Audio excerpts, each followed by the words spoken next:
മലയാളത്തിന്റെ പ്രിയപ്പെട്ട താരമാണ് മഞ്ജു വാര്യർ. സൂപ്പർ സ്റ്റാർ പദവി നടന്മാർ മാത്രം കൈയാളുന്ന ഒരു ഇൻഡസ്ട്രിയിൽ ആ പദവി നേടിയെടുത്ത ഏക നടിയും മഞ്ജുവാണ്. മലയാളി ഒരു നായികയുടെ തിരിച്ചുവരവ് ആഘോഷമാക്കിയിട്ടുണ്ടെങ്കിൽ അത് മഞ്ജുവിന്റെ തിരിച്ചുവരവാണ്. 15 വർഷങ്ങൾക്ക് ശേഷം അഭിനയത്തിലേക്ക് തിരിച്ചെത്തിയ മഞ്ജു വാര്യർ ഇന്ന് മലയാളത്തിൽ ഏറ്റവും അധികം ശമ്പളം വാങ്ങുന്ന താരങ്ങളിൽ ഒരാളാണ്. ജീവിതത്തിന്റെ സെക്കൻഡ് ഇന്നിംഗ്സ് മഞ്ജു ആരംഭിച്ചിട്ട് 11 വർഷങ്ങൾ കഴിഞ്ഞിരിക്കുന്നു. നിരവധി സ്ഥാപനങ്ങളുടെ ബ്രാൻഡ് അംബാസഡറാണ് മഞ്ജു ഇന്ന്. സർക്കാരിന്റെ പല സംരംഭങ്ങളുടെയും ബ്രാൻഡ് അംബാസഡർ സ്ഥാപനവും മഞ്ജു അലങ്കരിക്കുന്നുണ്ട്. ഇന്ന് 50 ലക്ഷം മുതൽ 1 കോടി രൂപ വരെയാണ് മഞ്ജു സിനിമകൾക്കായി ഈടാക്കുന്നത് എന്നാണ് റിപ്പോർട്ട്. മലയാളത്തിൽ ഒരു സിനിമയ്ക്ക് 50 ലക്ഷവും തുനുവ് പോലുള്ള തമിഴ് ചിത്രങ്ങൾക്ക് 1 കോടി രൂപയും മഞ്ജു പ്രതിഫലം കൈപ്പറ്റിയെന്നും റിപ്പോർട്ടുകളുമുണ്ട്. അഭിനയത്തിനൊപ്പം തന്നെ പരസ്യരംഗത്തും സജീവമാണ് മഞ്ജു വാര്യർ.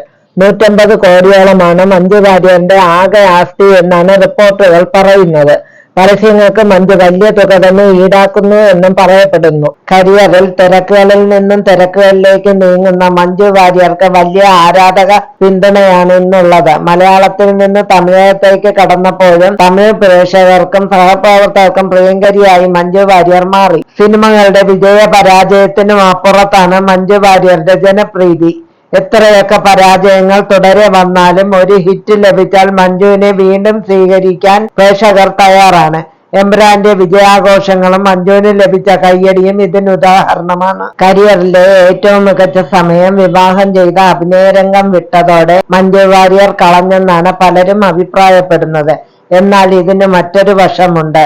ആ 15 വർഷവും നടി സിനിമാ രംഗത്ത് തുടർന്നിരുന്നുവെങ്കിൽ ഒരുപക്ഷെ ഈ താരത്തിളക്കം മഞ്ജു വാര്യർക്കുണ്ടാകില്ലായിരുന്നു. 1998 മഞ്ജു വാര്യർ വിവാഹം ചെയ്യുന്നതും കരിയർ വിടുന്നതും.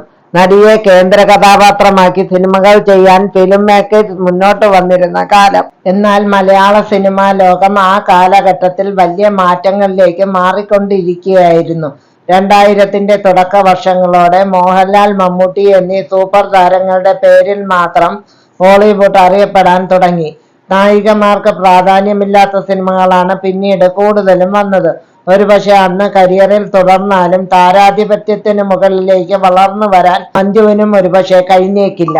2000ൽ വന്ന നായികമാരിൽ മീര ജാസ്മിൻ, നവ്യ നായർ തുടങ്ങിയ കുറച്ചു പേർക്ക് ശ്രദ്ധേയ റോൾ ലഭിച്ചിട്ടുള്ളൂ. അക്കാലത്തെ പതിവ് രീതി വെച്ച് പുതുമുഖങ്ങൾ വരുമ്പോൾ എത്ര മികച്ച നടിയായാലും വഴിമാറി കൊടുക്കേണ്ടി വരും. ഒരുപക്ഷെ 90കളിൽ തമിഴിലും മലയാളത്തിലും തുടരെ സിനിമകൾ ചെയ്തിരുന്നാലും ദീർഘകാലം ഗ്രാഫ് നിലനിർത്താൻ അന്ന് മഞ്ജുവിന് കഴിഞ്ഞേക്കില്ല.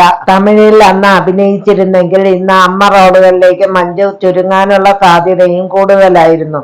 90കളിൽ 3 വർഷം മാത്രമാണ് മഞ്ജു വാര്യർ കരിയറിലുണ്ടായിരുന്നത്. 3 വർഷത്തിനുള്ളിൽ 20 സിനിമകൾ. ചുരുങ്ങിയ കാലം കൊണ്ട് മലയാളികൾ നെഞ്ചിലേറ്റിയ കഥാപാത്രങ്ങളെ അവതരിപ്പിക്കാൻ നടിക്കായി. 17ാം വയസ്സിൽ സാക്ഷ്യം എന്ന സിനിമയിലൂടെയാണ് മഞ്ജു വാര്യർ അഭിനയ രംഗത്തേക്ക് വരുന്നത്. 1995 ഈ സിനിമ റിലീസ് ചെയ്തത്. 1996 സല്ലാപം റിലീസ് ചെയ്യുന്നത്. സല്ലാപമാണ് മഞ്ജു വാര്യരുടെ കരിയറിൽ വഴിത്തിരിവാകുന്നത്. കണ്ണെഴുതി പൊട്ടും തൊട്ട്, ആറാം തമ്പുരാൻ, കന്മദം, ഈ പുഴയും കടന്ന, കളിയാട്ടം, സമ്മർ ഇൻ ബത്ലഹേം, പ്രണയവർണ്ണങ്ങൾ, പത്രം, കൃഷ്ണകുടിയിൽ ഒരു പ്രണയകാലത്ത് തുടങ്ങി ഒന്നിനു പിറകെ ഒന്നായി ഹിറ്റ് സിനിമകൾ മഞ്ജു വാര്യരെ തേടി വന്നു. മഞ്ജുവിന് ശേഷം ഇന്നോളം ഒരു നടിക്കും കരിയറിൽ ഇത്രയും ശ്രദ്ധേയ സിനിമകൾ തുടരെ ലഭിച്ചിട്ടില്ല.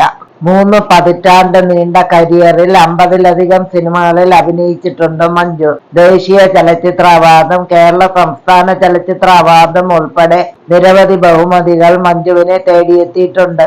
ജനങ്ങളുമായുള്ള മനോഹര ബന്ധത്തിന് ദേശീയ അവാർഡ് ജേതാവായ നടി മഞ്ജു വാര്യർക്ക് താരപദവി ഒരു തടസ്സമല്ല. താരപദവിയെക്കുറിച്ച് സംസാരിക്കുമ്പോൾ മഞ്ജു IANSനോട് ഇങ്ങനെ പറഞ്ഞു: താരപദവി എനിക്ക് സന്തോഷമാണ്. പ്രത്യേകിച്ചും കേരളത്തിൽ ഞാൻ ആർക്കും അപരിചിതയല്ല. എനിക്ക് രാത്രിയിലോ പകലോ ഏത് വീട്ടിലും പോയി ഒരു ഗ്ലാസ് വെള്ളം ചോദിക്കാം. അവർ എനിക്ക് അത് സന്തോഷത്തോടെ തരും. കാരണം കേരളത്തിലെ ജനങ്ങൾ അവരുടെ വീട്ടിലെ ഒരംഗത്തെ പോലെ എന്നെ കരുതുന്നു. അത് താരപദവി തന്ന നേട്ടമാണ് എന്നിങ്ങനെ പോകുന്നു മഞ്ജുവിന്റെ വാക്കുകൾ. മഞ്ജുവിന്റെ ആരാധകർ മഞ്ജുവിന്റെ സുഖദുഃഖങ്ങൾ സ്വന്തം വീട്ടിലെ ഒരംഗത്തിന്റെ സുഖദുഃഖങ്ങൾ പോലെ ഏറ്റെടുക്കുന്നു.